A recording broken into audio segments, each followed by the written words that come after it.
I think we're on. We are on. We're going to do the thing. Doing the thing, we have to, well, first of all, we need to probably adjust. Hello, Gargod. We probably should adjust this camera. You know what? I'm going to hop in stream voice real quick. Soul Strings, can you hear me, bud? Yep. Nice and clear. Okay, cool. And say the same thing about my microphone, because I haven't basically tested it yet. Like the levels, the gain, and like the loudness, etc. So if you can hear me, if there are no artifacts, no noise cancellation or other stuff, it's perfect. Yeah. Yeah, it sounds good on my end. Alrighty. This is like that scene from Blade Runner. Oh, they're talking about my camera. I had to run to the apartment office and do a bunch of shit today, so it's been a day, and then I've been waiting around for the ex to show up, and she hasn't, so I'm gonna have to just kind of do my own thing and just kind of wait. So if I have to dip, then that would be why. He said, Soul Strings, your mic is a little bit loud. I should have corrected that. I brought him down about 4 decibels. Okay, let me just say a few words like 1, 2, 3, 4, 5, 6, 7, 8, 9, 10. We are gonna die eventually, one way or another, and it's not a bad thing. It looks good to me. Okay. Gargod. So, please tell if my mic is still a bit loud. Let us live streaming. Let us this one. Oh yes, there's a stream video. Okay. Yeah, it should. You should see. You should see the what's it called? This thing. Yeah. Can you see my screen? Yep. Okay, so you should be able to hear what I'm playing, hopefully. And so we will do the thing. I'm going to work off of the spreadsheet and see if we can, if that will be better than what we were doing before. If not, I don't know. We will see. Let us. You know what? We can use Gargod's track as a guinea pig. Let's go over to Gargod's track really quick, and we'll see if you can hear it. 51 seconds. My Little Pornogore by Regurgitation of Shit. Let's do it.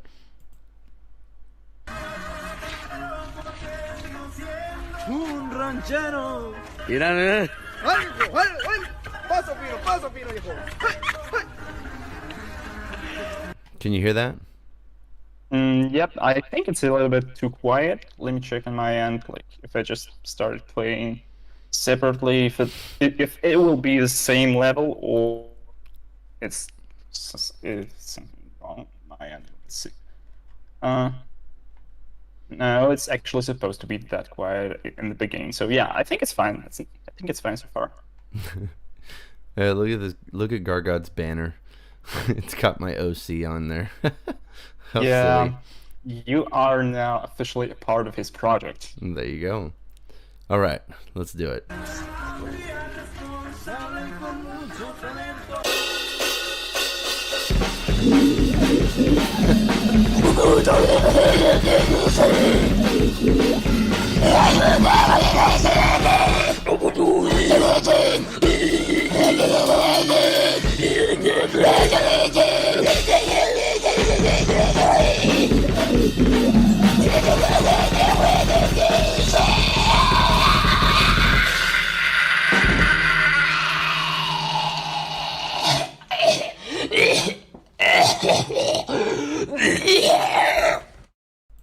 This is one of the things that I really enjoy about noisecore type of songs, is that it just it never takes itself very seriously, and I think that it's that's the charm of noisecore, is that it doesn't take itself seriously.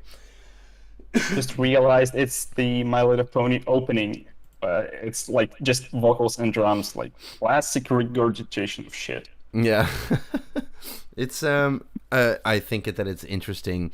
The vocals are not like really bad, and I think it's pretty interesting knowing that he records on a phone. Like all of this was recorded by a phone, and I think that's interesting. That it would that it's not like, it still manages to not be the worst recording I've ever heard, despite that. I would say his vocals are even slightly more comprehensible. I don't know, like you can almost make up the words. At least it sounds better than the kitchen sink impression. Yeah. I mean, it's cool. It's cool. I like it. Oh, so yeah, wait, you are correct. I didn't even pick that up, to be honest, but he said this is the Latin American version of the opening for My Little Pony. I didn't even know. Well, what are the lyrics though? I would assume that it's in Spanish. I couldn't tell at all. Yeah, well, like considering it's the changed title, like My Little, not Pony, but Pornogore. Yeah. So he could probably play around with the lyrics to make them more, I don't know, noise grind, like. Yeah. Well, But all yes, right then. I just got that like rhythmically. So when just those little drum breaks or something between the lyrics. Between the lines, it's just like, and then just goes on and on, and it's slightly recognizable. It's barely recognizable because of the lack of the instruments, drums and vocals. Yeah. But He said it's the original lyrics. Hang on, I gotta listen again.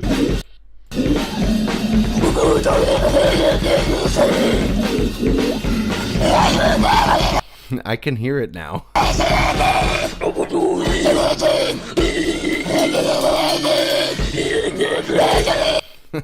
That is so silly. I love it though. It's got a lot of charm, like I said. All right, let's move on to the next one. We're gonna do a soul string song. Actually, there's 3 of them all. Never mind. I'm stupid. I see the submitted by, and then so I was getting them mixed up. So we're gonna go to The Horse Agrees by Rangoon. Let's see what that's about. the opposite way is like artist first, so song title second. Right.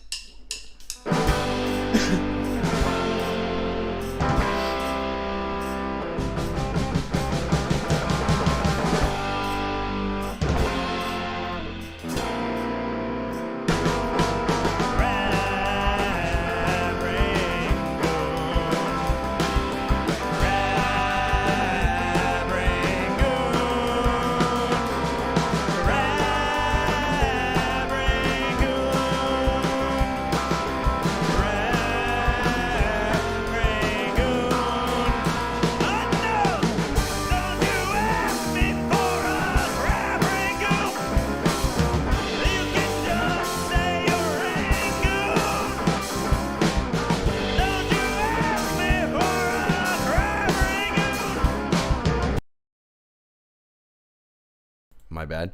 I think that these guitars are just DI. I don't think that there's any effects put on the guitar. I'm not entirely sure. Perhaps he used a pedal or something like that. It's the only version that is available of the song on YouTube, I think. I'm not entirely sure. It's from Pony Dawn compilation, and this is the live version of it. It's not much different, but it's just the live performance of this song. Okay. The song, like, it's supposed to sound like that. It's goofy, it's silly, but it's just, I don't know, like classic rock vibes, something like that. Okay, I gotcha.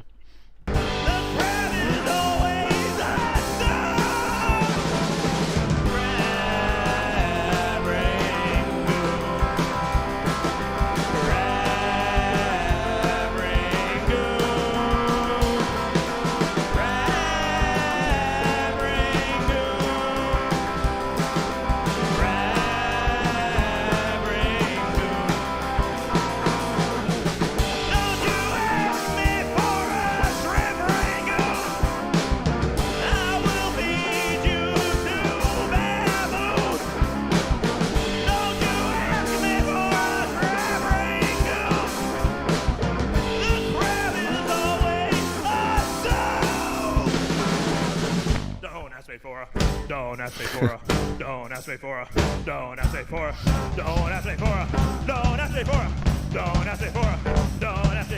Ooh. 1, 2, 3, Rangoon. They're good. They're really good. I like this a lot. I think that this DW kit sounds really good. Like I'm really impressed with the minimalist setup. He's got a couple of overheads over here, and then he's got let's see here. He's got a snare mic, a tom mic, his bass mic, and then his overheads. And I think that it's really interesting how he's got that all mixed in such a way that no particular drum is overpowering the other. It looks like he's got a stack back here that he can make this a really big kit if he wanted to. But yeah, I think this kit sounds really good. A nice warm kick sound, a kind of a deep throaty snare. Well, it's not really deep, but the it's not like that real piccolo sound that we normally listen to. I think it's good. It's really fun. What do you think? It's thumpy. Like the kick just like does the job, and it does its thing. It's not overpowering at all anything. And by the way, it's Pegasus on the bass guitar if you know him. Ever heard of Pegasus?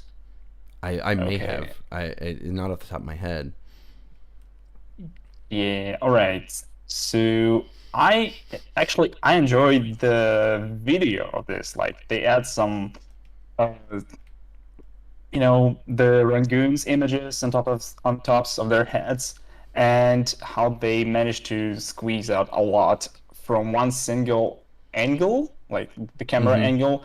Just by moving the camera, all of a sudden, like switching to the kick, to the bass. The zoom. It just adds something to the live video. Like, if you don't have several cameras and you have only one, you gotta play around with it to make the video interesting and watchable. And I think that they did it pretty well. Yeah, and the coordination is also really good, where they were jumping at the same time, and whatever. It's just a lot of high energy. I think that they're pretty good. They're really doing very well.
That was awesome.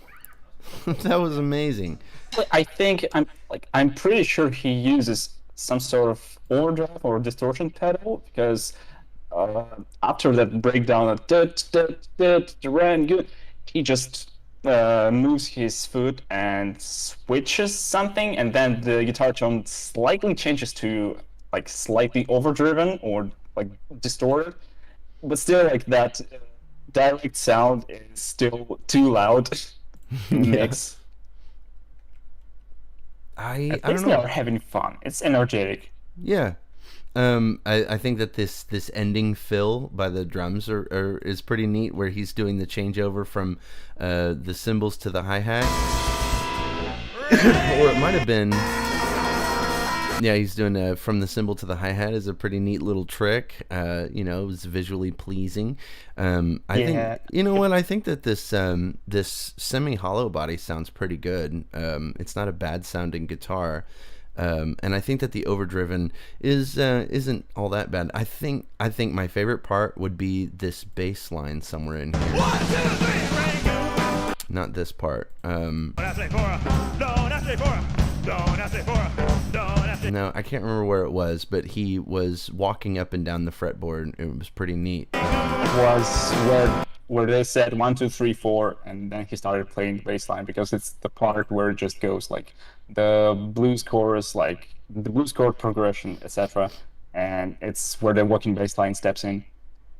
There it is. Yes, you're right. I like that a lot.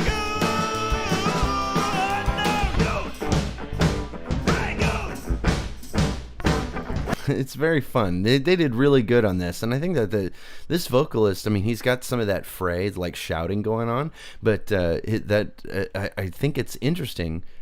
His vocals don't like, you know, take a shit at any point. He's really just giving it all he's got the whole time. Hello, Matt Scratch. But he's really giving it all he's got for the whole performance, and it's really, really good. High energy stuff, really good. On the album, this song sounds like more polished, and the vocals are more in tune. So, and in this version, like, it's obviously a live performance, so he's missing a lot of notes. Well, and that's okay. That's okay. That's how live performances work. Right. That's the it's good. Okay. So we're going to look at an At First. I've never heard of At First, Mr. A.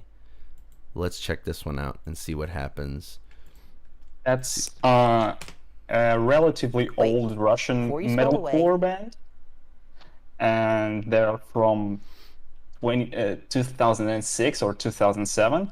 And then right now they're just scrapping their old like demo songs or something like that, re-recording them and putting them on Bandcamp. Okay. So it's like a throwback to Russian metalcore or post-hardcore scene from 2007 or something like that. Hell yeah.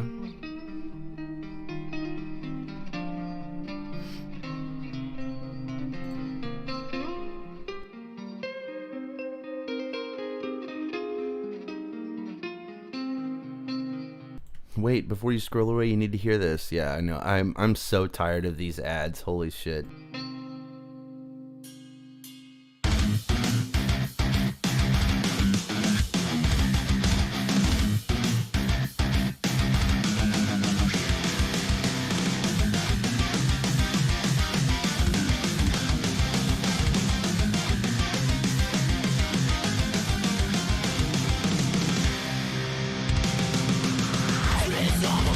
Okay, we need to talk about this intro. I think it's really interesting how these guitars are just kind of like dueling a lead, where you have the rhythm. Well, it's obviously the rhythm guitars in the right ear, and then you have the other guitar doing a lead in the left ear. But it's all very djenty, very percussive. I think that's very interesting. It's a really good intro.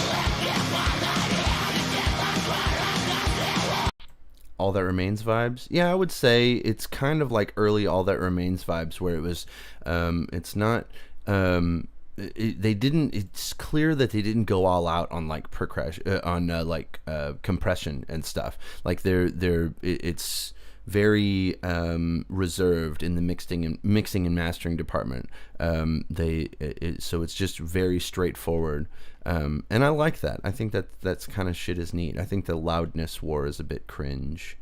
It makes me sound like Yeah. So I think the mixing overall sounds a little bit too dry to me, especially the guitars. They're like pretty sharp and dry, I would say. They are strong, but like really dry mixing overall. Dry drums, dry guitars, and the vocals, they don't shine in this mixing. Like they are there, but the cleans are like very deep in the background, like almost in the background. They are not prominent enough. They have the reverb, they have the right tone, the right processing, but in my opinion, it's just a little bit too quiet in the mix. They are good though. I got you. I can hear that.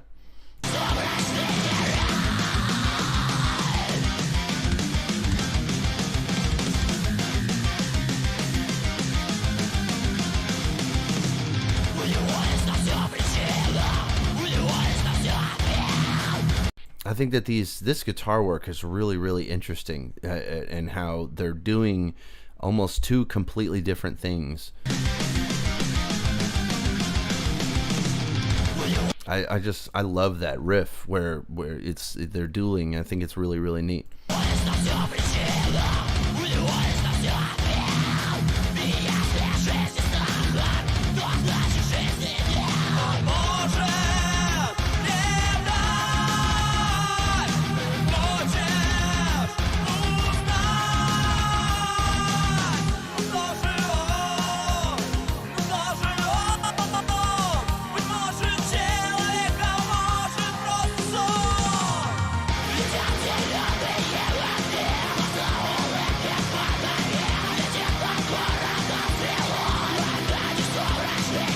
It's a really interesting drum beat where we would all. It sounds like I don't know if the hi-hat is just ducking or if he's actually alternating between snare and drum here. It's or whatever. Tats tats tats tats tats. That's what it sounds like to me.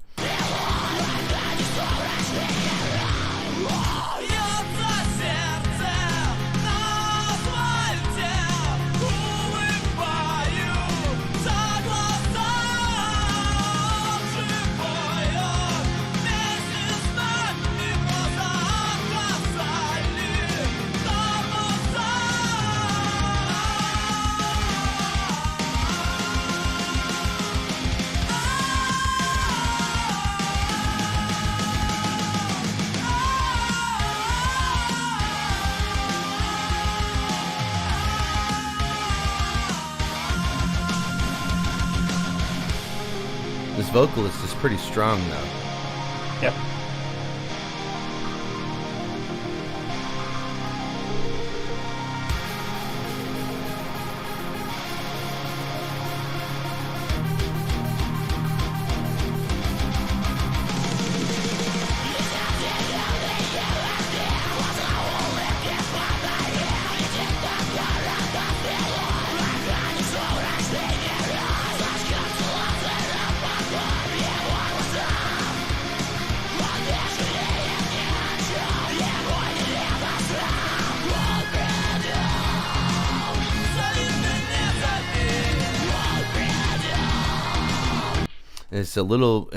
It's gotten pretty busy right here. I think that the electronics that are added here are really taking away a lot.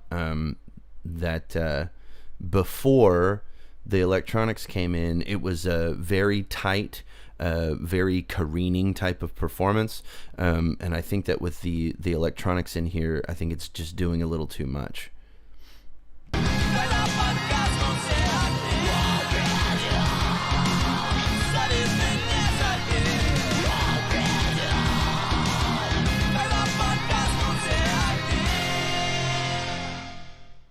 Oh wow! And then it just kind of, and then it just fades. But yeah, I would say really, really short.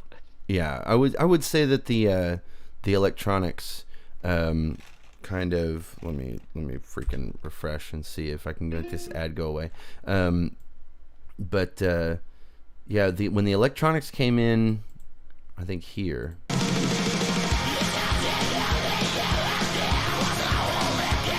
Yeah, the electronics coming in, I think, is a little It doesn't add much. I think it just makes the composition a little more busy, but not in a good way, I don't think. I'm kind of against electronics in general, though. Yeah. Fair point. Okay, so that was Mr. A at first. Yeah, I think that it's a pretty dry mix. That it's not over compressed or anything like that. There's a lot that could be done to make this mix a lot better. I think that the guitar work is really interesting, and that they're clearly very strong musicians, and that the vocalist and everybody is really good. I think that this mix leaves a lot to be desired, and I think the electronics just kind of ruin the good parts as we've gone on. So, you know, not my favorite one, but it was okay. It wasn't bad. There's still a chance that they will come back to this later and probably re-record it or re-release it on some new album or whatever. I'm just sitting here and waiting for some news from them. So, yeah, we'll see. I gotcha. All right, we're going to Biöcide. I don't know if the O with the 2 dots above it is pronounced O, but we're going to check out this Biöcide Crystallized Decay from Inhibiting the Sludge Tomb. Let's rock. Holy shit, that really just came out of nowhere. Let me turn that down and try it again.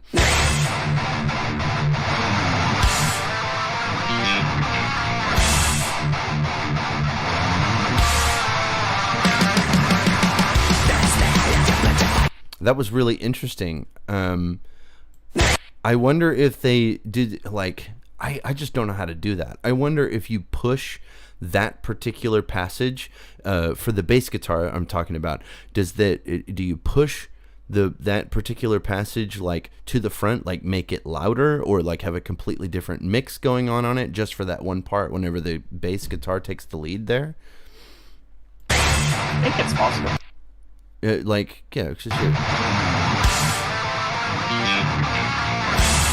Because you can hear whenever the guitars are playing, or when both guitars, the drums, and everybody is playing all at the same time, the bass guitar takes a back seat and is just laying out the lower frequencies. But then in this part right here, the bass guitar is very loud and is right out front. And I wonder if you do a completely different mix for that particular passage in order to probably a mixing choice just to make this part like stand out of the mix, just to show off the bass lick, and then it just drowns back to the thick layer of the rhythm section. Yeah, probably. Alrighty, let's go. Oh, okay, it's gonna be like that. There we go.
I love the fucking guitar tone. Holy shit. Where it's mostly upper frequencies, it seems like it's very, very sharp sounding, and it's like like it's much more distortion. It's like they have their distortion pedals turned completely all the way up.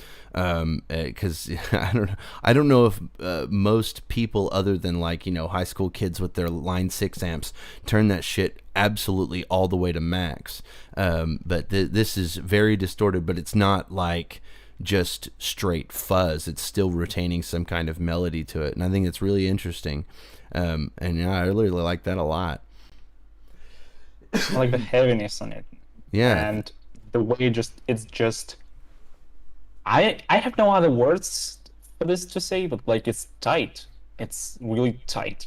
Yeah. No, I mean I totally understand what you're saying. It's like each instrument is just shelved like very specifically to a certain frequency range, and because you can hear the bass guitar super clearly. Like earlier I was saying, oh, you know, there's that one part where it came out where it was almost like a lead instrument there, but like throughout the mix you could hear it, you know, if you listen, and you can hear the bass guitar pretty clearly, and it's like as if each thing is very specific to certain frequency ranges, and I think that's pretty neat. There's very little you know, cross frequency mixing going here, and I think that's neat. It's a really, really neat choice, and it does contribute a lot to the heaviness of it.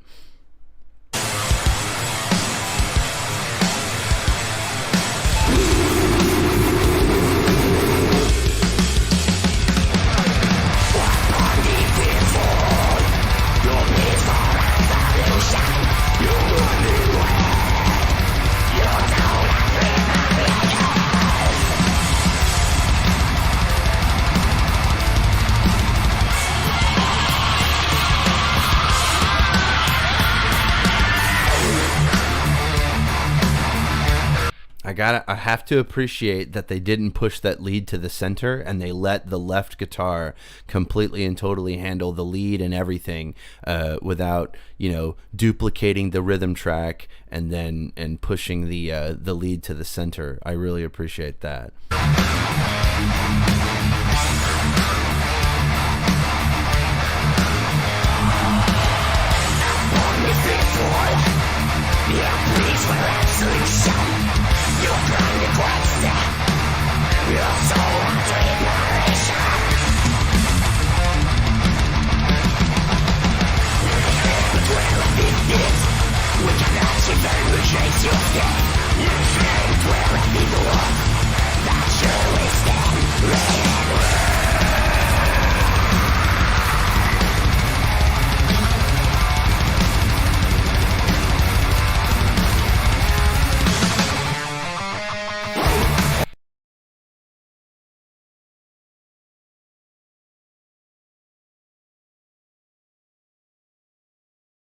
I just muted myself, but I was just fixing a comment on the drums, that I think that the drums are have a really good tone to them. I think that the bass drum, in particular, has kind of a reserved, kind of a slappy type of feel that isn't really overwhelming. You can definitely tell that it's there, but it's not like it's not super punchy. It is a background instrument in this song for sure.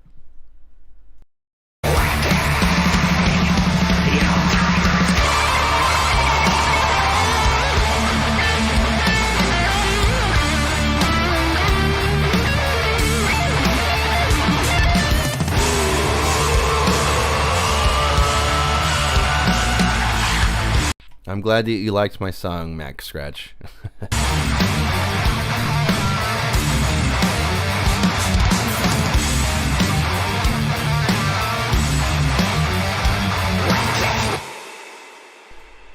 Very good. Yes. Good guitar tone. I think that the drums were mixed in really well. I just, oh man, that was really good. I think the only thing that's not really conforming to my particular taste is the vocals. I think that the high pitched kind of like type of shit just doesn't really work for me. But as they are, it's insane to me how wet the vocals were, though. There are certain points where it's like, you know, it's as if we're in a massive stadium with these vocals. They're just very wet reverb, and I think and it just works. It's very, very good. I think that everything about this is good. I like that a lot. The only thing I would complain about here is that some instruments sound out of sync to me. That's probably I'm just nitpicking at this point, but like honestly, I feel like the drums are a little bit like a few milliseconds behind the rest of the mix, especially behind the vocals and the guitars. It feels like the guitars are playing like the riffs, the first notes, the attack on the riffs, and then like a few milliseconds later comes the kick drum or a snare drum or whatever. Just it slightly irritates me because like I'm a little bit sensitive to this type of thing, because when it comes to like technical metal or just death metal or something that requires like crazy precision and synchronizing all instruments, the drums, the guitars, the bass, the vocals, etc. I just hear that stuff, that like little flaws here and there, and it irritates me that it's a little bit out of sync. It's just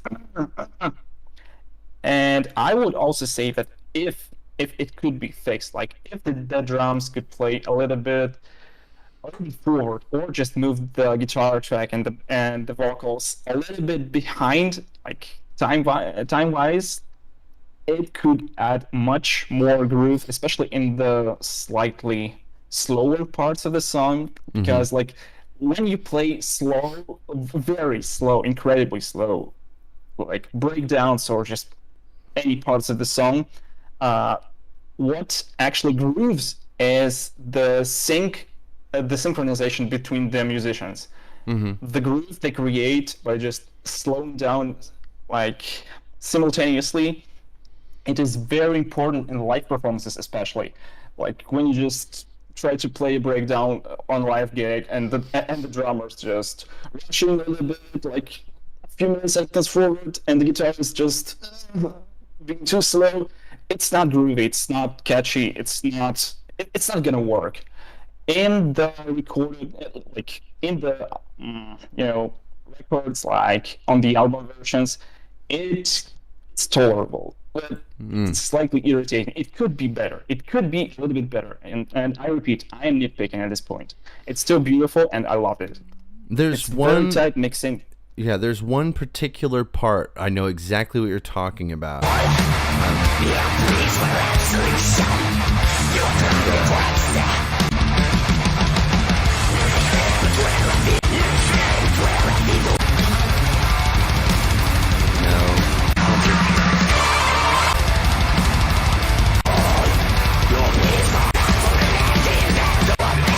There was I can't remember what it is now. I'm gonna have to go back over it. But there was one particular part where it just wasn't lining up, but it corrected itself within a couple of seconds. But yes, I know exactly what you're talking about. And there was one particular part in it that it really broke away, but then it corrected itself. So. Yeah, I mean, but it's very good. I think that the sound, the tone of it is really well done, and then yeah, I think that's pretty neat. Not always necessary, but more sync is more nice sounding for sure. Not always necessary, but definitely becomes more catchy and groovy that way. Yeah, I think that's what Soul Strings was saying. It's obviously not necessary for like all types of music, because sometimes like metronomic groove, it just ruins the impression. It ruins the fun in music sometimes. So I'm just talking about particular metal styles. For example, like this sounds pretty technical. This is fast. This requires perfect sync, in my opinion. So yeah, I understand exactly what you're saying. Because like for if we were gonna say like punk rock or something like that, especially like early or like late 80s and early 90s punk rock, that kind of like low fidelity and very raw mixing style. So like the lack of sync in that genre is going to work out really well. But when you're talking about like technical death metal or math rock or something like that, then yes, I would agree that the sync is extremely important.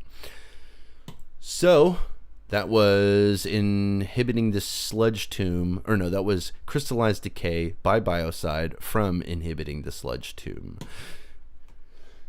Next is going to be Variety, but he wanted me to do review a different song if possible, but like we can probably do both if those are like not too lengthy. The second link has like 4 songs, and you can just check like first one or just anything. So because I don't know if the impression that I got that he didn't want me to review this one, and that he wanted to do the other one. Yeah, we can do this. Yes, AX2 plus BX plus C equals 0 rock. Yes, exactly. So we will, you know what, let's go to Variety and see. Variety is kind of new at doing music. I assume we'll just do this first one. But Variety's kind of new at doing music, and he seems a little bit resistant to... he says you can review whatever. Okay. Well, we've already got this one open, so we might as well. But he's kind of new to recording music, and he seems a little bit resistant to quote unquote be an audio engineer. And so I'm gonna do my best, but from what I heard on Run, there's a lot to cover, and I feel like we can get in there. I don't think he's like a lost cause, or that he needs like better equipment or anything like that. I think that there's a lot that we can cover here. So let's try it out. Let's do Pony Grunge, whatever. What's the name of the songs? Floyd the Barber. Okay, let's go.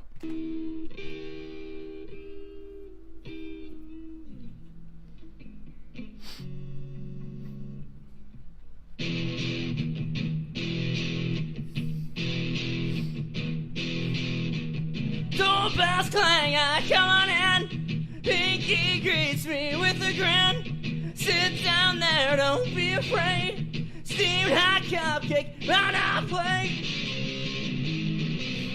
I'm ashamed, I'm ashamed, I'm ashamed.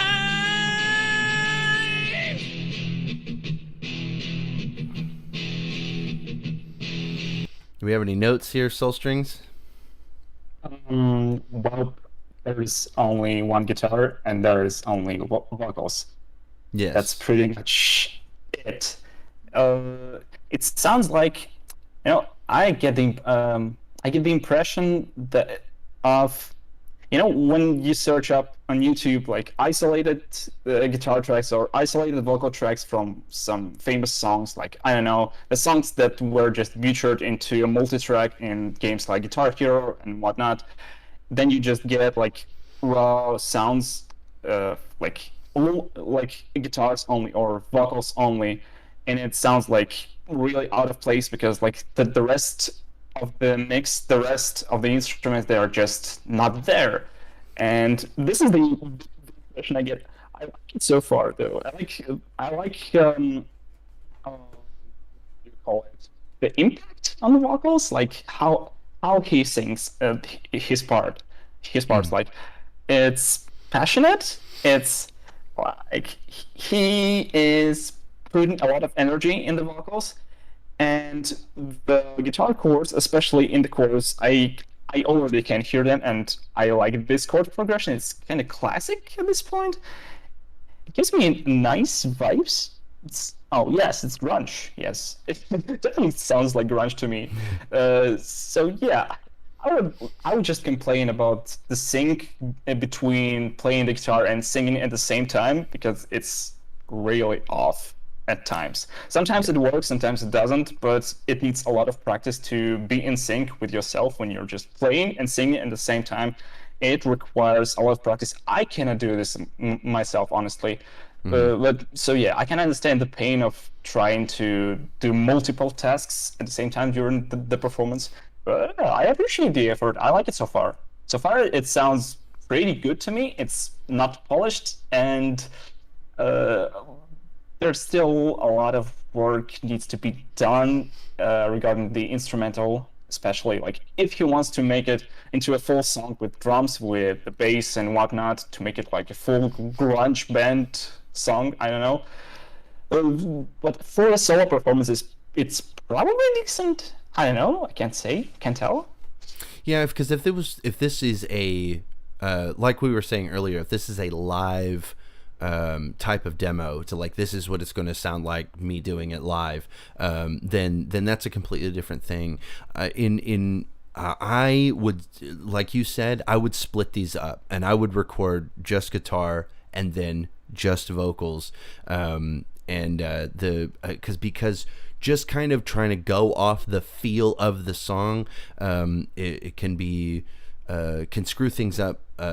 Like, what am I trying to say? It's the lack of metronome, the lack of a constant beat to follow, is I think that my main issue with it. It seems to kind of speed up and slow down constantly. It doesn't seem like there's any consistent timing to it.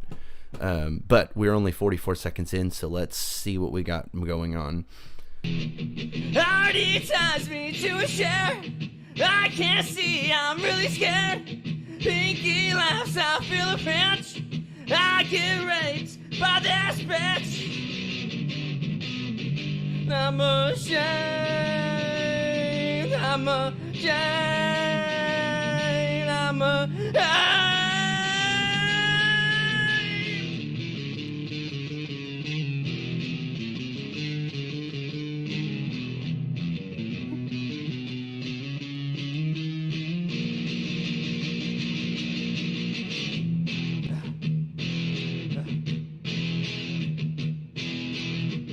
I sense silence in the room. Takes my line, I presume. Yeah, I think that that we would at least at the very least there should be some kind of monitor, like wearing some kind of monitor headphones or something like that to play along to a metronome, because like whenever we were doing this riff here, it sped up a lot. This part. The chorus. I think it's the chorus, like where he just. By the way, I'm not entirely sure it's he or whatever the pronouns they use, because like I can be mistaken here, so please correct me if I'm wrong with my assumptions. Just I think variety is a he him. To be honest, I think so. Okay, all right. So. I like the way he played the solo, because the solo sounded like it has the consistency, the rhythmic consistency, and it has like it wasn't just swimming, like it kept the rhythm. It has the core for like it feels like he's confident with guitar playing, but when it comes to synchronizing it with the vocals, that's where things just get messy. Yeah, for sure. And I think I honestly think that the solution to this, like what would really just cement all of this into a much more solid performance, would be to have at least some kind of metronome, or at least a third person playing, or at least timekeeping in some aspect, because I think that just kind of going at it yourself, you have a tendency to, like whenever you're playing more complicated parts, have a tendency to either play them slower or faster or something like that. It's just that the lack of timekeeping, I think, is really pulling away from what could be a super strong performance. They take turns, they cut me off. I just smothered Twilight's moth. I'm ashamed, I'm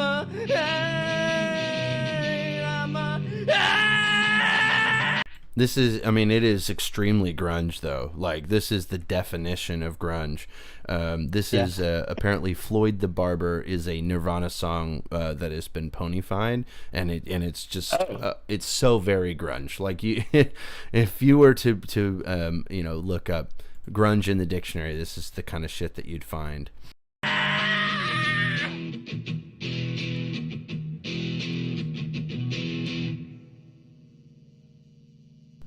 Alrighty. Well, that was Floyd the Barber. I must confess, I know only like two Nirvana songs. I don't know. Yeah, exactly. I don't know very many Nirvana songs either. I wasn't a huge fan of Nirvana, but I don't know. Yeah, there's a lot of problems, and I feel like that we can solve them together. You know, that this could be really good. I think that there's a shitload of potential here. It just takes a little bit of dedication and setting up a metronome. God, when I first got started doing music, if you Google metronome, it'll have a metronome, and then I would just set my phone, and I would plug in headphones to my phone, and I would listen. I would listen to the metronome through my phone, and then play along to that, and that helped immensely. Was playing along to a metronome, having something other than just going after it, you know what I mean? Alrighty. So, go ahead. Yeah. All I want to say is, all he needs is patience and practice. Mm-hmm. There's also a possibility that he could run, say, a drum track or any sort of backtrack into the through the aux cable into some, I don't know, the amplifier or whatever audio system he has. So not just a metronome, but any backtrack that could give him that basis, that support to feel more confident when he's just playing alone. The metronome is a good start, obviously. And having someone else to play with is also great. But if you're just out there all alone, on your own, basically, you can basically improvise with creating a basic drum track or something like that. If it's a Nirvana cover, there is a chance there is an isolated drum track on YouTube or something like that. So for it is a Nirvana possible song, absolutely, yeah, most definitely there is. Should be. So at least for this part, you could create a backtrack with drums and bass or drums only, I don't know, and work with that. Of course, it will take some time to get used to playing with the backtrack, to playing with a metronome, to adapt yourself to the rhythm, and I don't know, to get used to have something got you covered, so to say. I don't know how to say this else. So yeah, that's pretty much it. Patience and practice. There's a lot of potential in this one. Yeah. Okay, so my ex-wife is outside. I will be right back, but we're going to go to amateur surgical procedure, and we will see what this is about. This is another Slam Worldwide. Okay, just making sure that it wasn't copyright. So let's check this out. I'll be right back.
Sorry?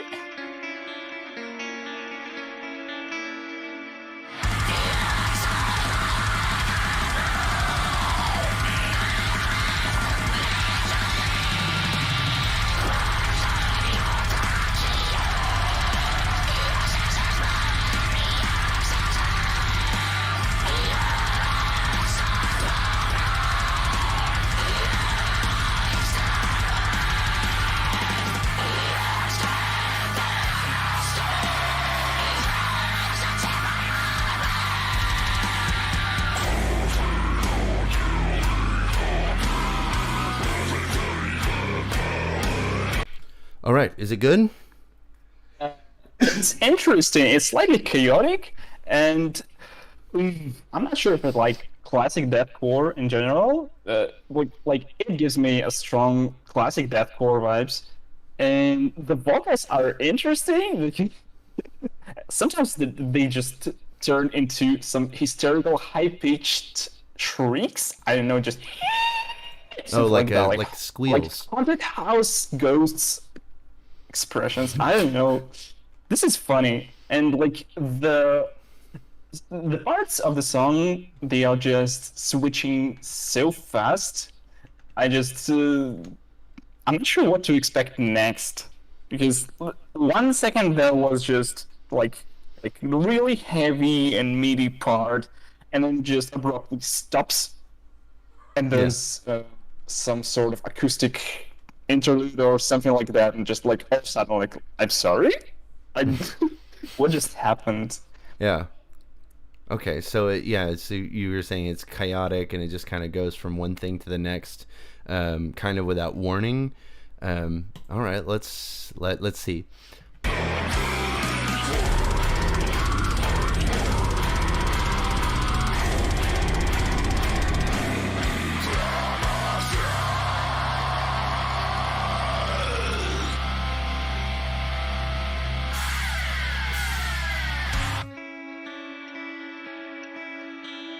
This is what I was talking about. Okay.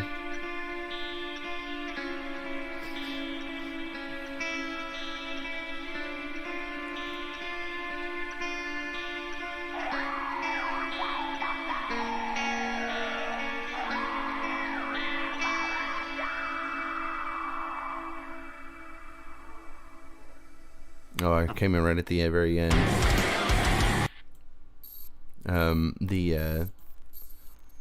Yeah.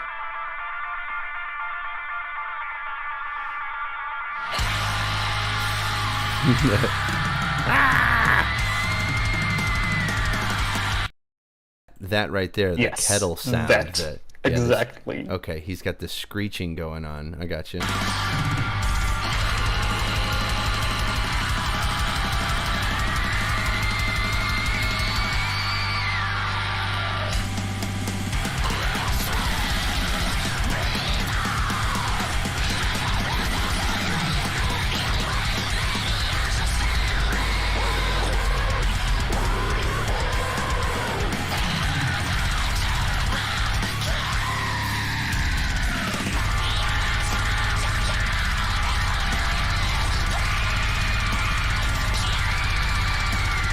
It's okay. It is very interesting. The squealing is is neat and everything. I just don't think that the guitars are matching the same energy as everything else. The guitars are holding out single notes, and then the vocals are really quiet compared to the rest of the mix, and it's just kind of like a in the background, and I don't think that the vocals are really synced up with anything, especially during the what is this heavy blows to cure your illness, the only way to make the aches fade away. That passage right there just seemed to sounds be more. Go ahead. Yeah, sorry. It sounds more like a narrative over an instrumental rather than the lyrics that go with the song itself. Yeah, that's the impression I get. Yeah, it doesn't seem to go along with it at all. This part in particular. it just doesn't, it seems to be just spoken, you know. They're just like, these are the words that we're going to put here, regardless of you know, rhythm, and then yeah, it's single notes on the guitars or single chords that are being played out here. Well, not here, but right here.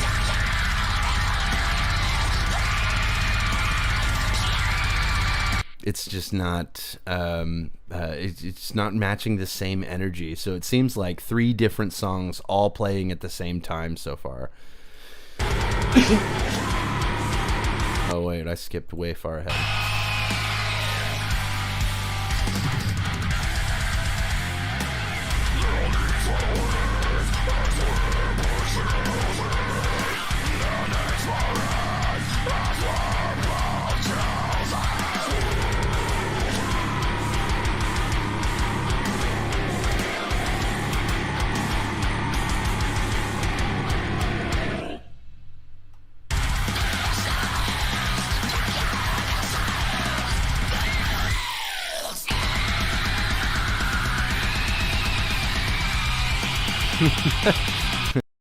Seems that that's kind of the theme of the song, is to stop everything and then come back really, really hard and then squeal for a really long time.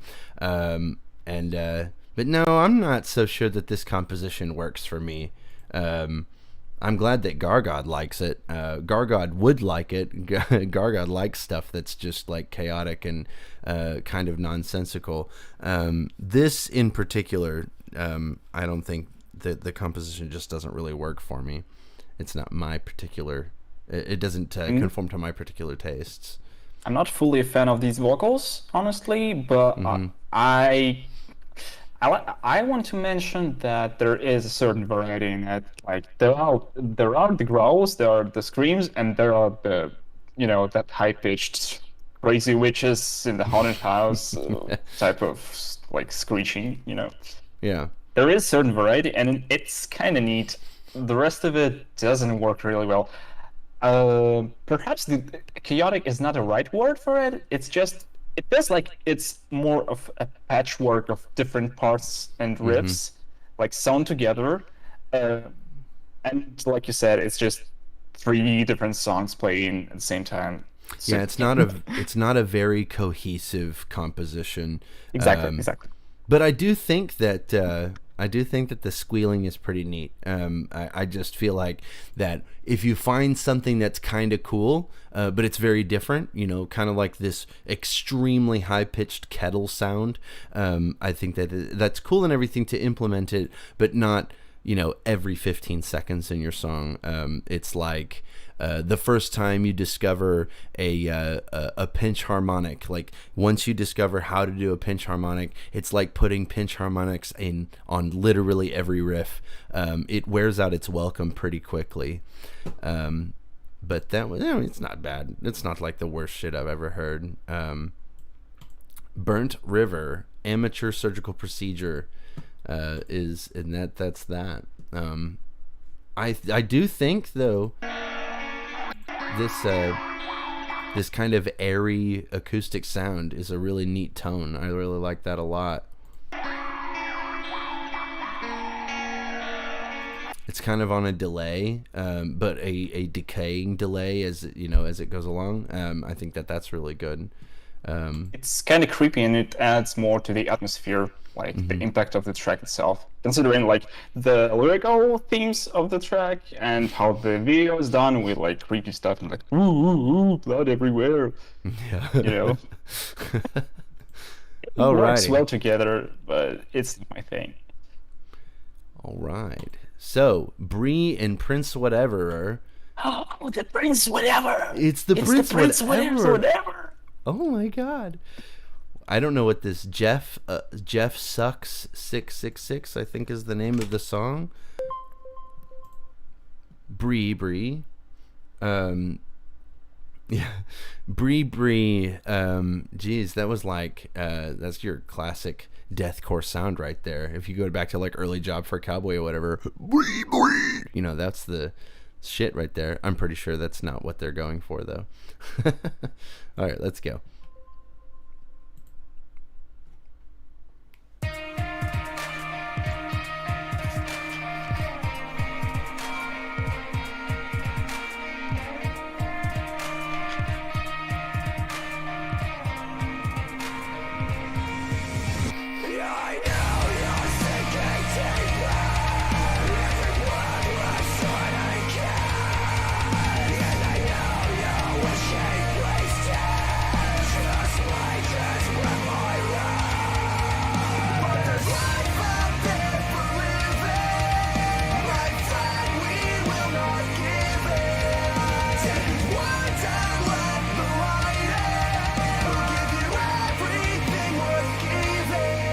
Okay. My first problem with this song is going to be that during the screamed passages, it has the exact same feel. Like it's got the same composition playing over screamed vocals, and then it transitions to sung vocals with no difference at all. There's no additions to it, no changes. It's just the same passage being repeated, but then we're doing screamed vocals and sung vocals with no difference in them. And I think that screaming carries with it a different feeling altogether, and it has a different type of punch. And that, yes, it does have metalcore pony screaming vibes for sure. But yeah, I think that that would be my issue with it right out of the gate.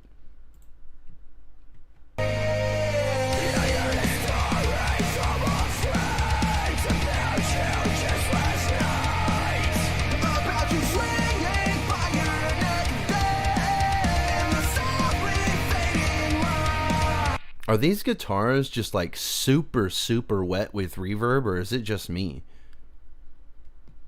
I'm not entirely sure. I think that's like, it sounds like what is the word? Signature guitar tone of PrinceWhateverer. I might be wrong though, but it sounds like it's just playing the chords, like the power chords plus some lead guitar in the background. It's all like blurred, and it's just drowns in the mix. It serves the purpose to fill the mix with something. There are drums, there are vocals, and there's just, the guitars like somewhere out there. They're just playing chords, and that's how PrinceWhateverer makes every single song pop rock. Okay. To me, if it's metalcore or deathcore or how heavy he can go far with, his involvement usually makes every single song pop rock to me. Yeah, to me it sounds like the guitars are extremely wet and that the drums are really dry, and that maybe the vocals are somewhere in the middle, but it seems like we're having a disparity with the wetness between the instruments here.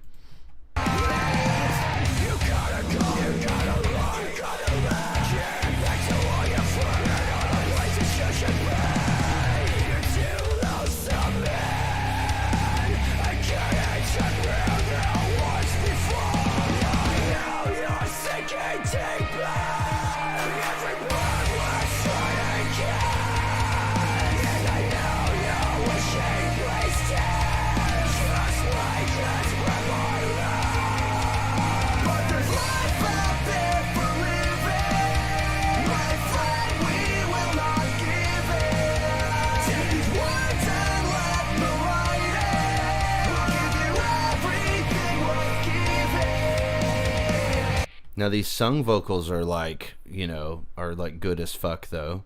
The singing vocals are very, very strong, very post-hardcore vibes, like punk rock type of shit. Very, very good. I really like that a lot. The screaming is, it's okay. It's very forced. All one tone flatly, no highs, lows, or anything like that. All just straight mids. Not a fan of that, but that seems to be like if somebody is a phenomenal, like just amazing singer, it seems like whenever they do screamed vocals, the screamed vocals are always like like not really anything to write home about, and it seems like it's very difficult to find one or the other. Or no, it seems to be that most people are one or the other. That if you have somebody that can scream really well and do very, very super highs and very super lows and then some squeals and all different kinds of, and is very versatile in the screaming world, it seems like their sung vocals are very bland and not worth writing home about. I am certainly guilty of this.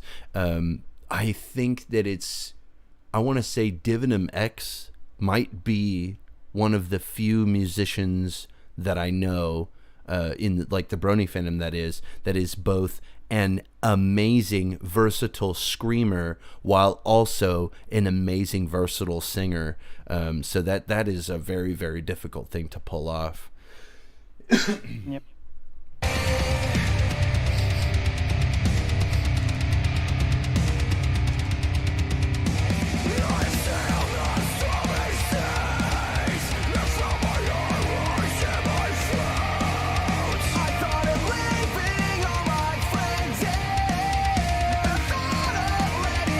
DivinumX is pretty poggers.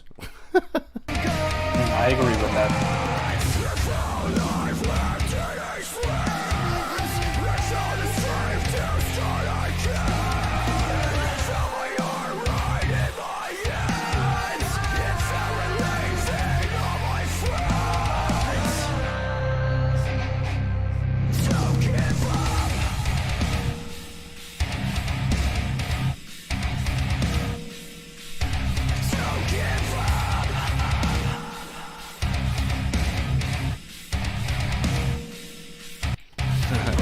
I love this fucking snare drum though. Like, this snare drum has so much ring to it, and it's so delicious.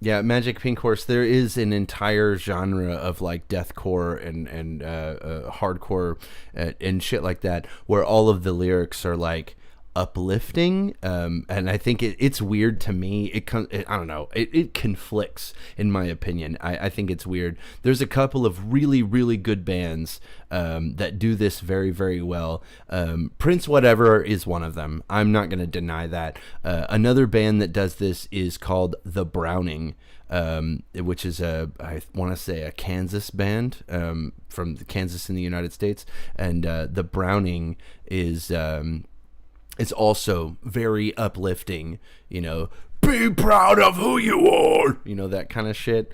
It comes off as a little cheesy to me, but you know, sometimes it works. Sometimes people can make it work, and I think PrinceWhateverer is pretty good at making that work.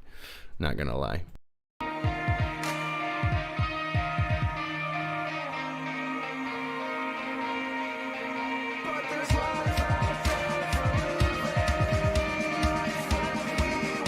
It's not even that I don't like it. It's mostly that certain songs, the cheese is too strong.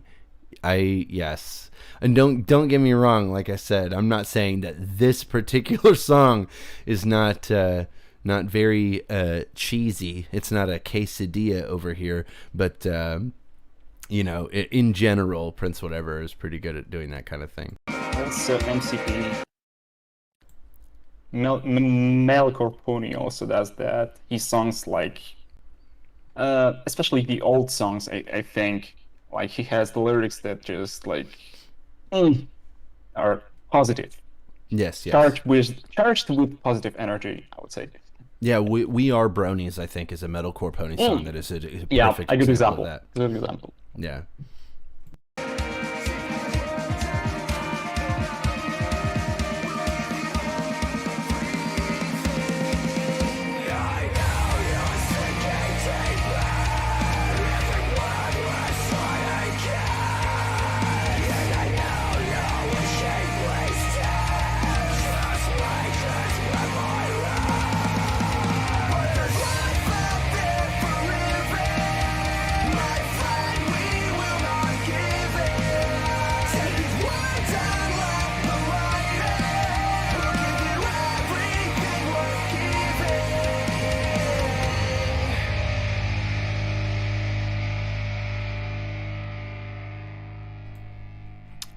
You know, it's okay.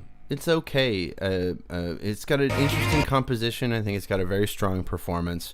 I love the way that the drums sound, especially that snare drum. That really pops out. That ring is not something that you hear very often in samples. Most of the samples that you hear are very dry or straightforward. I wonder if he added the ring in himself, or if it might be even his own samples.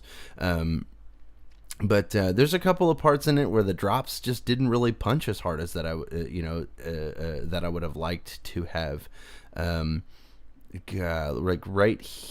no, not this one. No, it's not that one.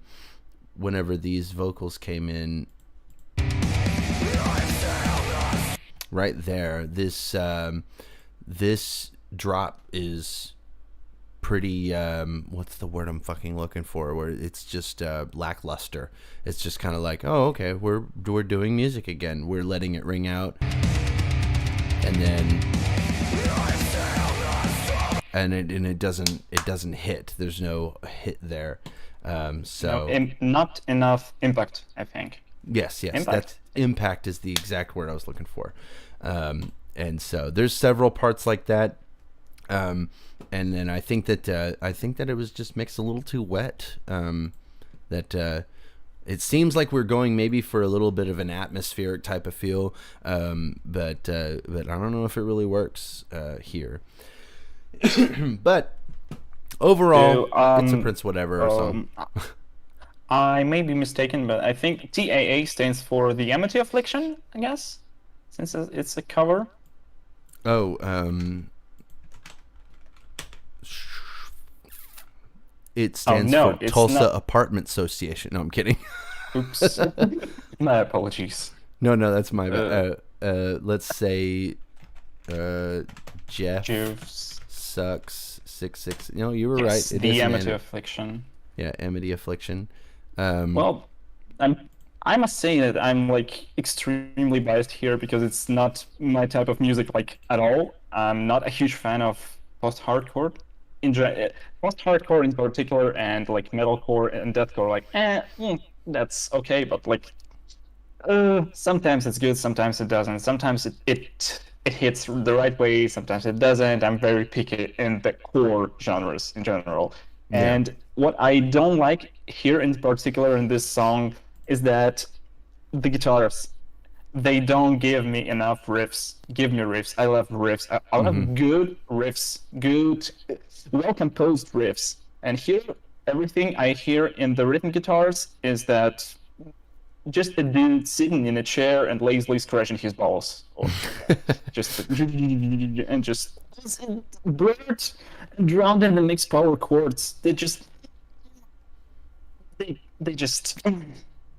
yeah, it's just like don't opens. work on me. Don't work on me like at all. Give me riffs. Give me riffs. Give me some licks. I can hear that the guitars are prominent and punchy, and they cut through like during the breakdowns, like with the palm muting and stuff. But I'm not here for the breakdowns. I'm here for the riffs. First and foremost. That's like the divide between, whenever you're talking about metalheads, the divide is between death metal and core genres. And so when you have death metal is very riffs focused, lots of licks, lots of leads, and then core genres are pretty much all breakdowns. And so if you're doing vocals. Oh yes, vocals and breakdowns. So whenever you're talking about core genres, the most important part that you have to nail every single time is impact. Whenever you have a drop, it's got to hit really hard. And let's see here. God says Amity Affliction doesn't have cool riffs at all. Really? I don't know. I've never listened to the Amity Affliction. My girlfriend likes Amity Affliction really well. She thinks that Amity Affliction is really good. And that's really all I needed to know to be told that it wasn't a very good metal band. Because she's like a country girl, you know? so yeah, I wasn't, I've never listened to the Amity Affliction, but you were going to say something? No, I'm just like sitting here and listening. Yeah. I said everything I wanted to say about this one. I guess it's nice, but like it's not for me. It's not for my taste. I like No, Magic Pink no Horses.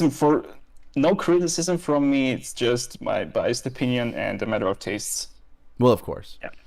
I like Magic Pink Horse said, that definitely was a PrinceWhateverer song. And yeah. PrinceWhateverer himself. And squealing. So next up is an artist we've never covered before. Not one time ever on this stream. A person that goes by SDreamExplorerS is the name of this I think band or group. Definitely not a single person. Reflection in the Air featuring Flittzy. Yep. So let us check this one out.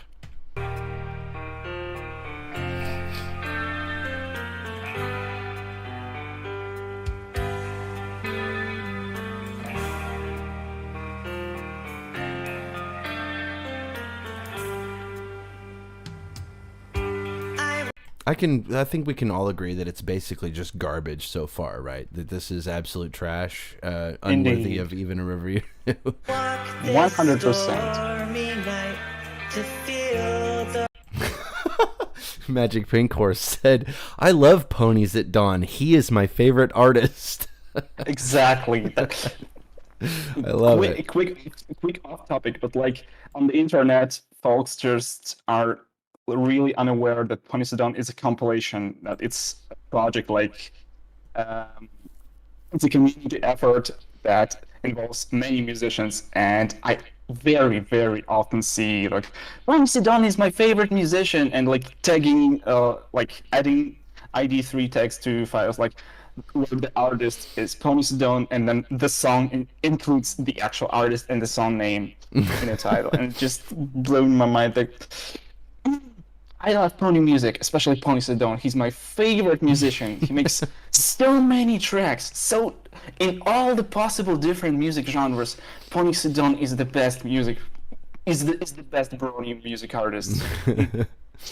He's so versatile. Like Ponies at Dawn has this song called Dream Explorer, and that is so silly. I can totally see that though. I remember people back in like high school or whatever talking about how, dude, there's this really amazing song by this band called Dubstep, and bro, and it's like, oh my god, dog. Oh my gosh. Yes, I remember those days. That's awesome. The raindrops on my eyes and see the world through tinted resolutions.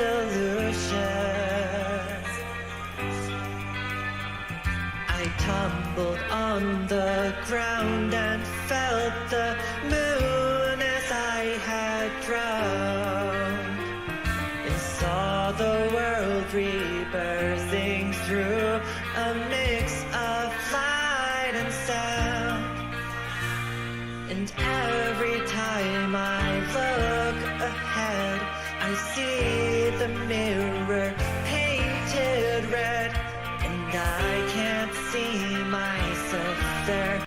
Can we all take a moment to just talk about these fucking guitars, dude? Like, what the hell is, like, it's just, you can't just have, like you were just saying that you can't, it's all about riffs, but like, they're so fucking busy. They sound so chill, but it's like there's so much going on with them. Every time I look ahead, I see. It's just the picking style is it's so busy. Like, it's crazy. The mirror painted red, and I can't see myself there anymore.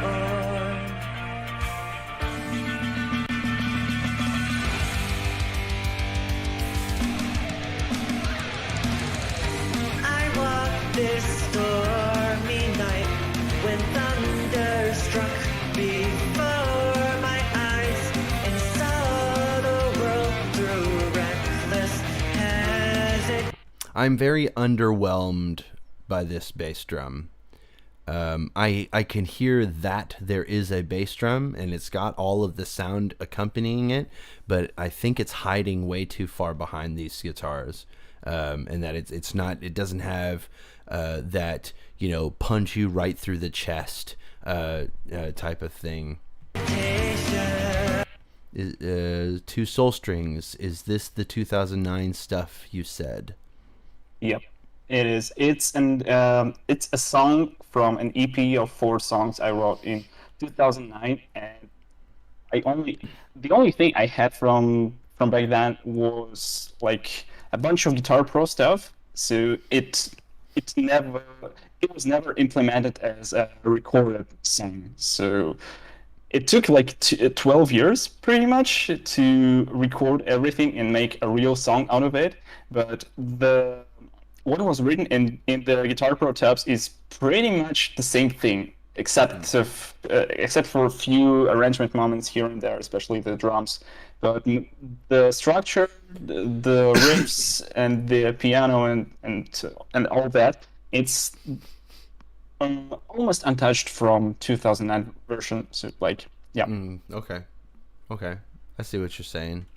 500 miles before I see your face again, and I won't stop till I find the will to move ahead. And every time I look ahead, I see the past I can't amend, a painful silence scream I can't ignore.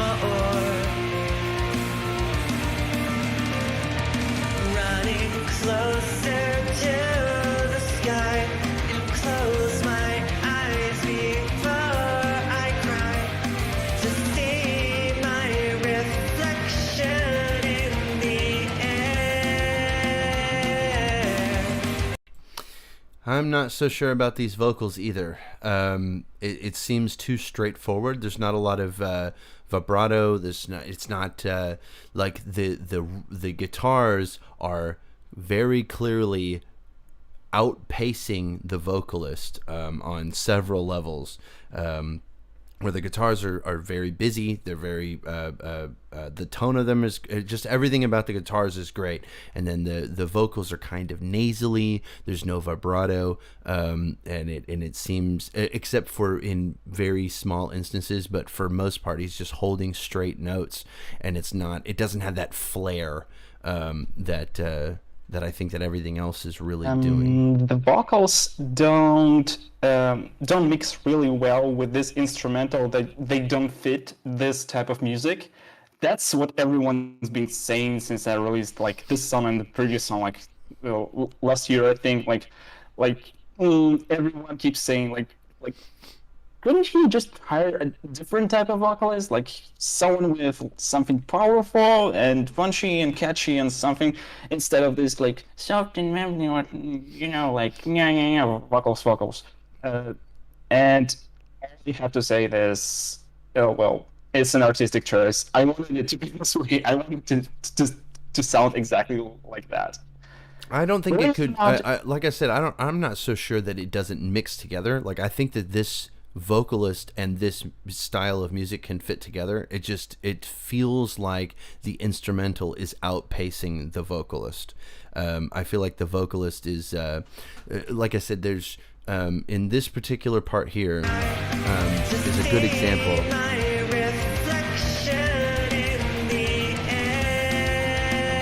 In the air, we're holding a straight note. There's no vibrato in it. It's extremely lazy. Yeah, it seems a little. It just seems outpaced, and it's not on the same level. But I think that soft-spoken, timid style vocals can work with metal. It's just that I don't know if this particular vocalist is a good match for this instrumental. That's just me, as they say. Tell me why it doesn't feel the same anymore. I can tell you how I felt before I hit the floor.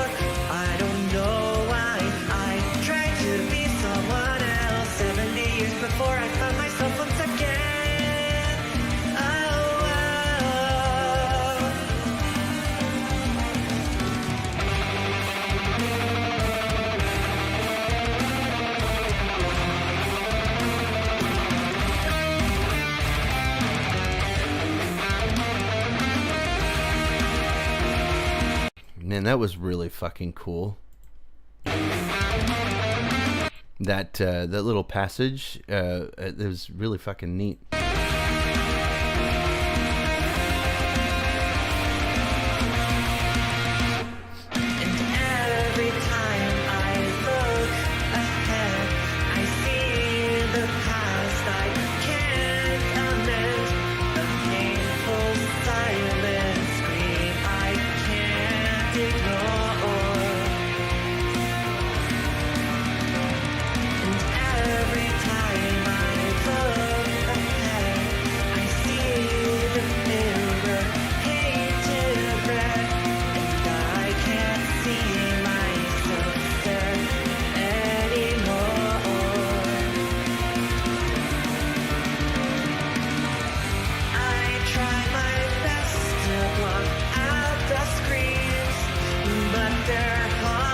This sounded like a key change. I wasn't sure at first, but because it was really subtle, but it sounded like, yeah, right there.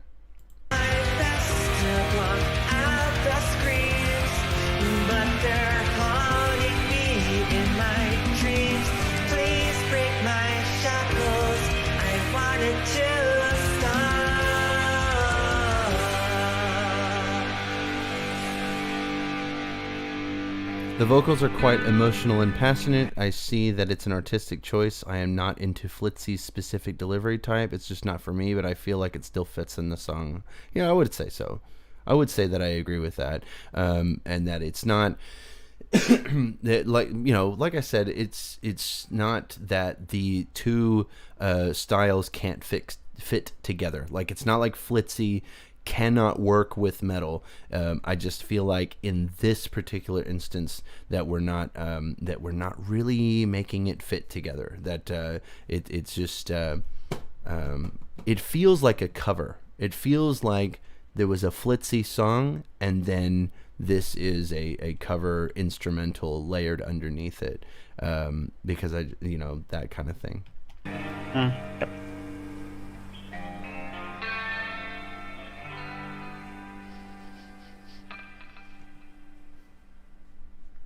But overall, it's got some really neat passages in it. It's got some really neat passages in it. I think that the drums sound good. I think that they could have been mixed a little bit more punchy. They could have really come out a lot better. I think the guitar tone and the guitar work, and that the composition overall is really well done. But the vocalist was just a little bit too. Not reserved and timid isn't the word I'm looking for. Not because there's a lot of flair that he is lazy. He's lazy. Okay, lazy then. Because if you're, I don't know if it's laziness. I think that there's a skill gap there. Yeah, obviously, but yeah. I had to work with what I got. I can't complain here. I understand. So yes, that was Dream Explorer, Reflection in the Air from the Ponies at Dawn album. And I still don't know who SDreamExplorerS is. Dream Explorers is okay, or SDreamExplorerS. I am pretty sure is the S's like an or not artistic. Is that a stylized thing? It's just Dream Explorers. Those are the initials. Like Soul, Dream Explorer, strings. So S, Dream Explorer, strings. Okay. S, Dream Explorer, S. So this is a really silly early internet type of thing. Like when you just make complex nicknames for your forum account or ICQ or whatever, and just you come up with something edgy, like something cool, like lead style, and it gives off that impression. But it's just pretty straightforward and simple. Like it's just the abbreviation for my name. So yep. I gotcha. Alrighty. So Can we're moving we on. just take a moment and switch from the tracks from 2021 to some other year, perhaps, for a few songs? please. Okay. I've heard Gargod complaining about like that we only cover new songs and that with the flow of the new songs we keep forgetting about the old ones and they don't even get a chance to be heard on the stream like ever because the new songs keep flowing and we don't have time to listen to all the old songs like from previous years like pre 2020. So I thought it could be a good idea to give it like 3 or 5 songs every stream to just from earlier years.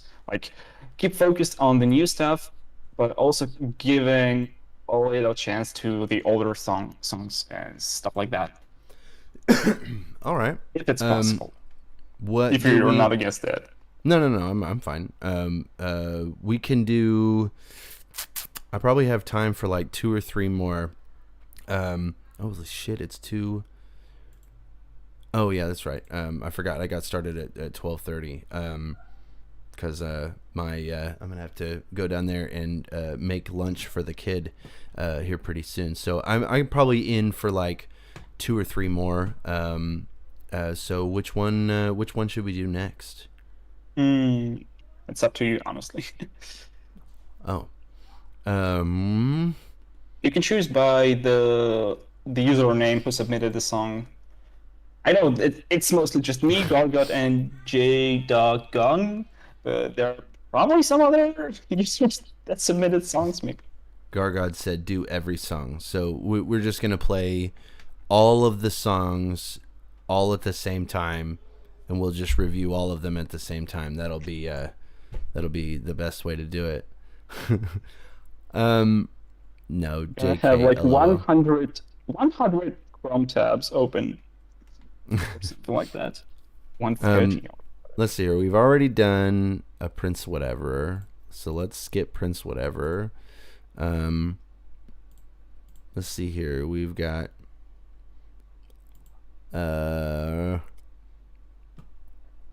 Velvet R Wings. That's a mashup. It's a mashup. It's a mashup of Thrasher's song, and I thought that the vocals from our song with Velvet fit that instrumental from Thrasher, so we just recorded the guitars and the vocals over Thrasher's instrumental and call it a day. Yeah. Alrighty. Let's do what is this? Let's do, I think this is DivinumX. Yeah, let's do DivinumX, and then we'll end it on Crusader. And if we've got time, we'll do one more. And these are 2019 songs. So, let's do it. Let's do this. Love Me Cheerilee.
This has got some Hot for Teacher vibes.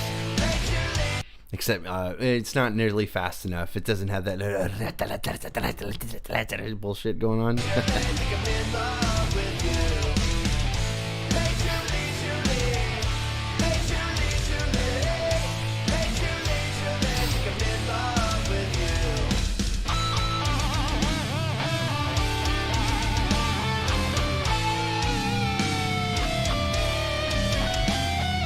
So does that make it math rock? I'm pretty sure that does. That automatically makes it math rock because the lyrics are 1 + 1 = 2.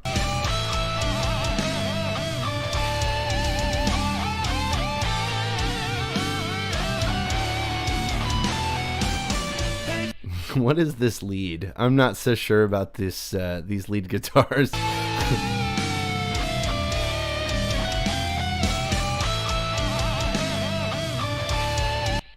There's not really there's not really any semblance of order there. They just kind of seem to be doing two leads at the same time that aren't really tied together at all. And it's a little goofy. In the left channel, he just went full on that whammy bar, just. Mm-hmm.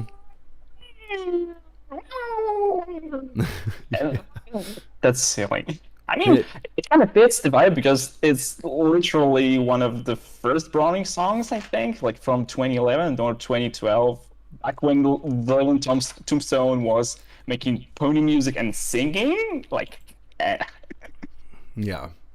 I mean, no, I'm sure this was made just for fun, mostly.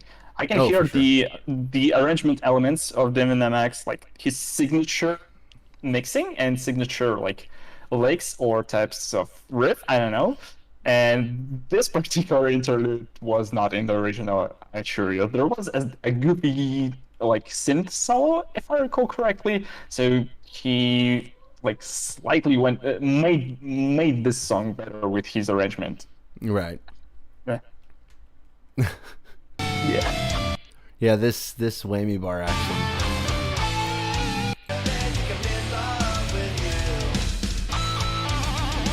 That right there, he's just beating the shit out of that whammy bar.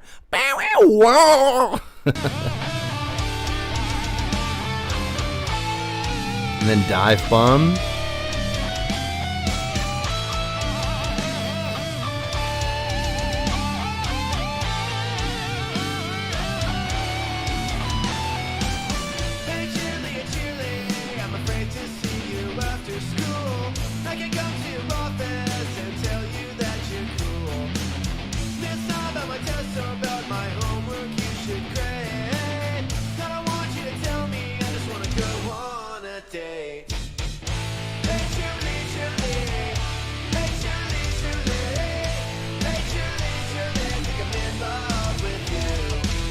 I wonder if anybody's made a cover of Hot for Teacher and ponyfied it with Cheerilee. I wonder if that's been done. I'm not sure about it. I haven't heard of that. That's a missed opportunity that needs to be rectified. Now that I'm thinking about it, that would be amazing. The thing is that, like, I don't even know how the fuck to program those drums. Like, that beginning drum solo where it sounds like a freaking... it sounds like a V8. Just that shit is I remember fucking... that. I wouldn't know where to start with that. Also, I want to say that's a Van Halen song. I'm actually not sure, but Van Halen is also several steps of skill above my level. So I don't know. I'd have to like find somebody to collab with to be able to do something like that. But anyway.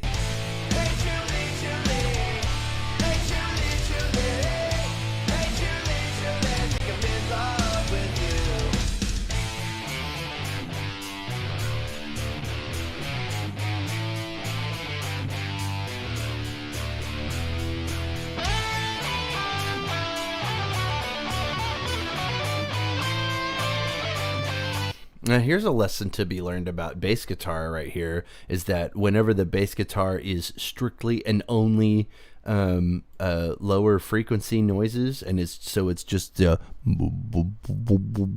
the background, I think that takes away a lot. You know, the bass guitar should, you can add some upper frequency stuff into it in order to kind of punctuate the notes that it's playing.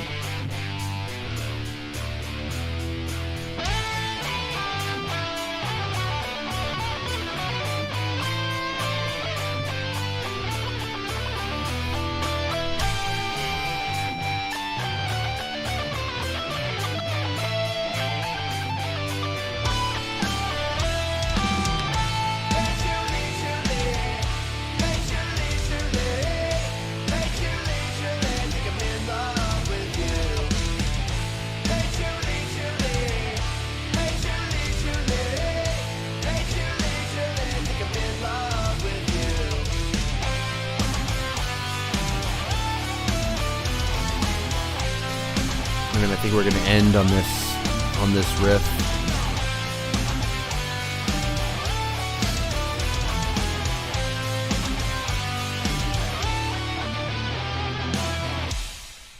You know what? I'm actually kind of impressed on how many guitars we had going on in this.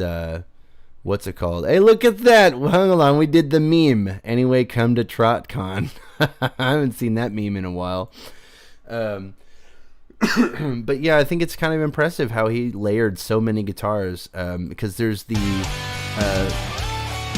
double tracked guitars laying out the rhythm, and then we have I don't think that's only 2 guitars for this lead.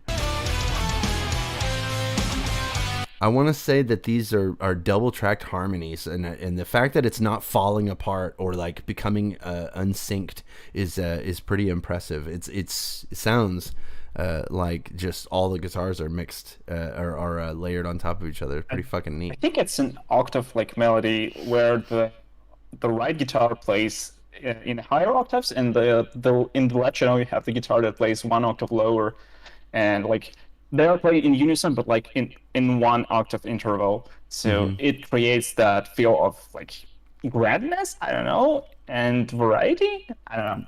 No, like that. it seems wide, and like wide. Also and, reverb. Yes. Well, yeah, reverb, and I think there's definitely some delay. It also helps a lot.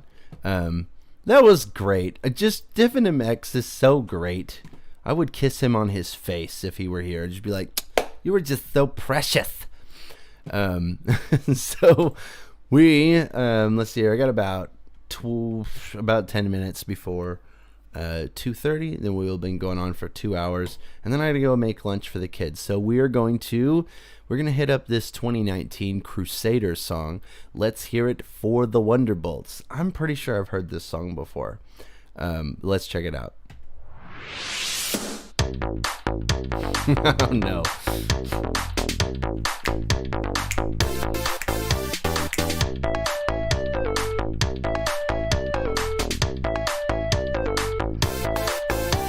Spark lit, fire doused. We got the best seats in the house. Edge of our seat, right on beat. Before they all bust out, alright? Raise the flag, show your hat. Shut your mouth, no time for chat. I'm here to just enjoy the show. No distractions, here we go. It's easy to understand that I'm the Wonderbolts' biggest fan. If you say different, then come at me. Get up, put 'em up, I'm feeling gutsy. As the waiting at the station, there's so much anticipation. I have not heard this song before, and I hate it. I'm not gonna lie, I hate this so much. When that synth, like with the chords coming, like. Sorry, you turned into a robot. Like, what? You turned into a robot. Start over. Whoops. So yeah, when that synth part, like the chords just coming, like I just wanted to like scream at the top of my lungs, like the sexy lady, style, you know, like this is what it sounds like. This is silly. I like it. I like it in a silly way. I cannot much enjoy it, but I can appreciate the silliness of this. Yeah, honestly. It's definitely going. I don't know if it is or not, but I hope it is. I hope it's going for kind of like a goofy feel, but this electronic main like riff, not riff. This main part we had, this do do do do do do do or whatever the fuck bass. is not good. I don't like it at all. Every show is a surprise, a work of art across the skies. All right, everybody, make some noise. Make some noise. God, Crusader's vocals are so good too, so it's really hard to write off the whole thing and just be like, I hate it. But at the same time, it's just, ugh. Feast your eyes for a show that you'll enjoy. Make some noise. Brace yourselves for the awesome Wonderbolts. Billies and Colts. Help us count down and we'll begin the show. Get ready.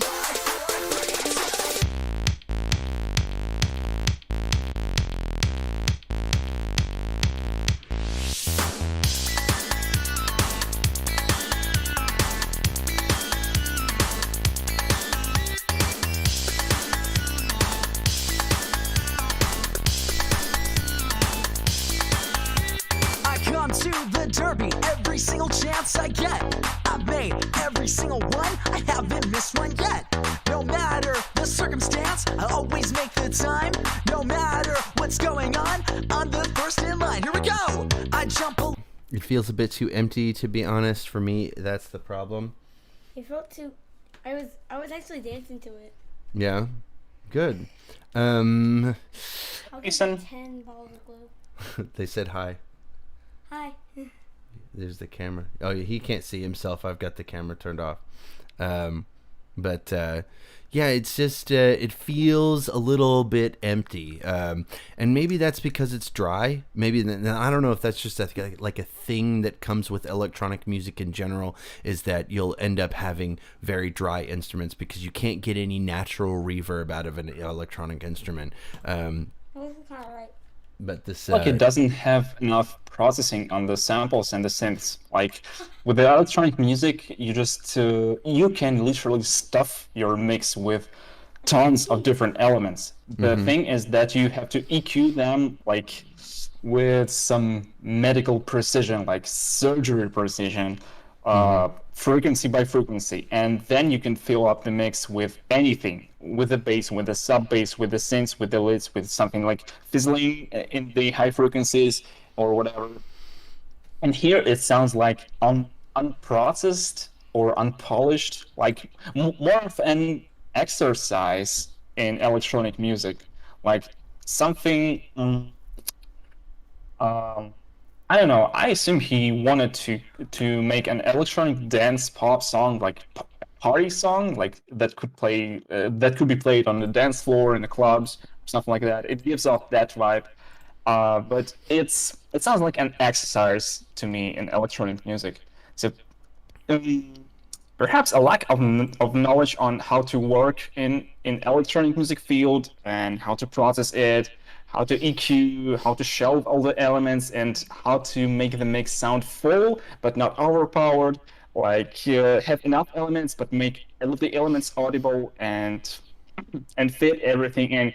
And personally, I feel like the only thing I don't want to complain here about is the vocals, because the vocals are really, really, really strong and good. Yeah. They are catchy, they are passionate, and they are carrying the whole thing. And the electronic instrumental part is just, it's not giving that. It's not giving that to me. Yeah, because his stuff now, like the stuff that he produces with a ukulele, is absolutely incredible. But that wasn't until he started using live instruments that it really would be able to tie together.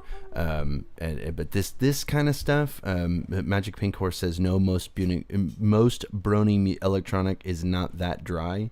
And yeah, I think you're right when you say it's just unpolished, or that it's just the straight what's it called, the straight fucking VSTs with no process whatsoever. That is the vibe that I'm getting, that it's just leveling maybe at the most. Just sounds like beginner electronic instrumental, only the vocals carry it really. That's really the impression that I'm getting from it. Anyway. A little higher when I see my favorite flyers, just to be a little closer. Tell me to calm down, I say no, sir. As the waiting at the station, there's so much anticipation. Every show is a surprise, a work of art across the skies. Alright, everybody, make some noise. Make some noise. Feast your eyes for a show that you'll enjoy. Make some noise. Brace yourselves for the awesome Wonderbolts, Phillies and Colts. Help us count down and we'll begin the show. Get ready. 5, 4, 3, 2.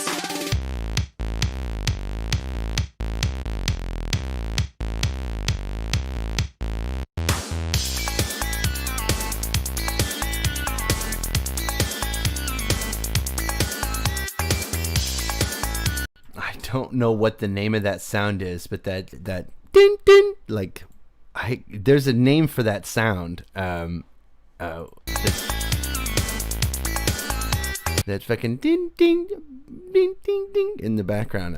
I don't know what the name of that is, but it's a pretty common You mean sound. the drums? The percussion? No, it's not. It's not part of the percussion. God, I wish I could. That right there where it goes ding ding in the background. In the right channel? Yes. That high-pitched kind of sound.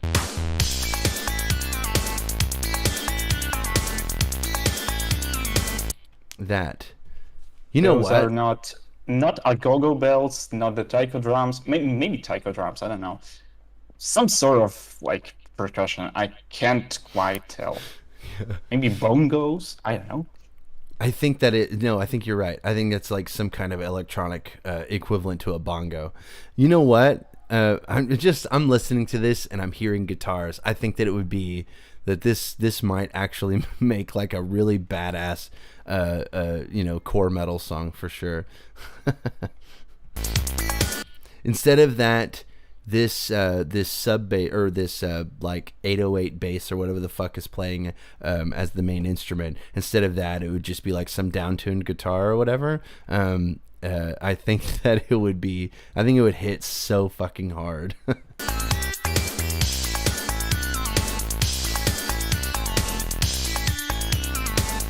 Oh, and that's another problem is that other than, I don't know if that is an actual percussion thing, but all of the drums it's an electronic cowbell. Okay, that's what that is.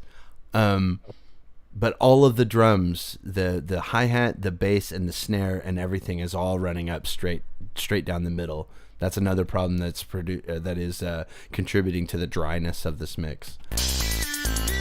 Hey, who do you want to see? Hey, who do you want to see? Hey, who do you want to see? Hey, who do you want to see? Who do you want? Let's hear it. Who do you want? Let's hear it. Oh god, the claps. Let's hear it for the In the middle. Wonderbolts. Who do you want? Let's hear it. Who do you want? Let's hear it. Let's hear it now. Let's hear it for the Wonderbolts.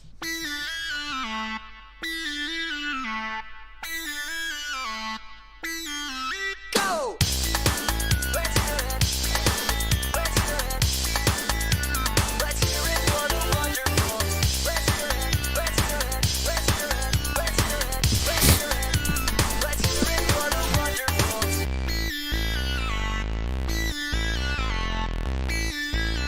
Let's hear it for the Wonderbolts. I don't know about that outro either. This may sound a little bit rude, but like I just want to say this. It feels like, for example, at the dance party, like with a huge crowd, or like an open air electronic festival or something like that, you have an MC that is he's just working with the crowd. He's just spitting the lyrics. He's just singing something like really cool, with cheerful voice, like uplifting lyrics. Catchy melodies or something like that. He's just like, come on, let's dance, put your hands in the air or something like that. Mm-hmm. He's just working hard with the crowd. And then there's the DJ that is just, this is my first day, this is the first time I see all the equipment, and then the MC, he's like, get ready for the drop, hands up! And the DJ like presses a button and it's just bland electronic nothing. Yeah, it's got some, it does have some, we're all 20% cooler type of vibes to it for sure. I like the vocals, I like the lyrics, I like his impression and how he delivers these lyrics. The types of vocals, like something like half spoken, half singing, something like that. Mm-hmm. It's all carrying this song. The instrumental is just really amateur, really beginner amateur electronic music. Like, as some like to say, it's like 2 months in FL Studio type of thing. If he could work with this song in his like more recent field, with the ukulele, with the guitars, with live instrument arrangement, this could probably turn out much better, because the live instruments, the acoustic instruments, the ukulele, guitars, percussion, this is his field. He is very natural in this, and this works much better with his vocals. When he tries to make electronic music, sometimes it it sounds okay. It sounds okay, but it sounds okay mostly because he's a great singer and he has a powerful and impactful and overall nice voice. But that's about it. Electronic music is definitely not his strong. Yeah. For sure. Dude, you know what? I don't know. I'll ask him. I'll see if he'll give me the stems for his vocal track on this thing right here. And it would be badass to put just like some heavy ass guitars in there with some double bass rolls and shit like that. Some flams and whatever. I think this song could like really hit really, really fucking hard. If it just had the right music behind it. So anyway, I have got to go make lunch for the kid. But we did most of the 2021 songs. I think that the ones that we didn't do is 4 songs like Stealing Shades, another one from Crusader, and Negative Ohio. Yeah, those are the 3 that we didn't get to. The recent one. Yes. So yeah, I will just work with the timestamps and stuff later. But so far we've covered like 10 songs. That's enough for this stream because we gave like thorough feedback. Yeah, this was much more thorough than we usually do. Yeah. I'm not sure how you feel about it. Like, I remember you saying that you want to cover more songs throughout one stream, or just going full on analyzing like one song for 20 minutes straight. Well, it depends on like commercial releases, like from Slam Worldwide or whatever. It's mostly okay to just kind of go through it and say, this is a passage that I liked, this is a passage that I don't like, and then move on. When I'm talking about like smaller creators that aren't doing commercial releases, I think that it's best to go really in depth. Because sometimes people like Variety might listen to these streams and there might be something that they can take away from it in order to improve. And so that's basically the way I think of it, is that commercial releases, I'm not helping them, by going over their song super, super in depth. But I feel like that the smaller creators might actually get something out of it. If we go really, really hard on one of their songs, you know what I mean? Pretty well tonight. I mean, like, it's 10:35 p.m. here. Oh my god. Alrighty. Well, hey man, I appreciate you joining me. This is Soul Strings, by the way, everybody. I know that everybody in the stream pretty much knows who Soul Strings is, because Soul Strings is not present in the chat, so Soul Strings has to be somewhere. I can't see the stream. Like, I can't see the YouTube chat. Oh, you can see the YouTube chat? I cannot see. Oh, okay. Yeah, I think if you go into, if you follow that link or whatever, yep, that I put in announcements, you should be able to see chat. If you I want will to read the chat messages later when I will be like making the timestamps list for the video description, etc. I will be reading the chat once again. We had all the usual chatters, Gargod and Magic Pink Horse, Max Scratch, and I think Variety was also in chat too. Yep. But we had all the usual suspects. But anyway, I'm going to go make macaroni and cheese. I'm going to grab some pizza. So, appreciate y'all joining me. Bye.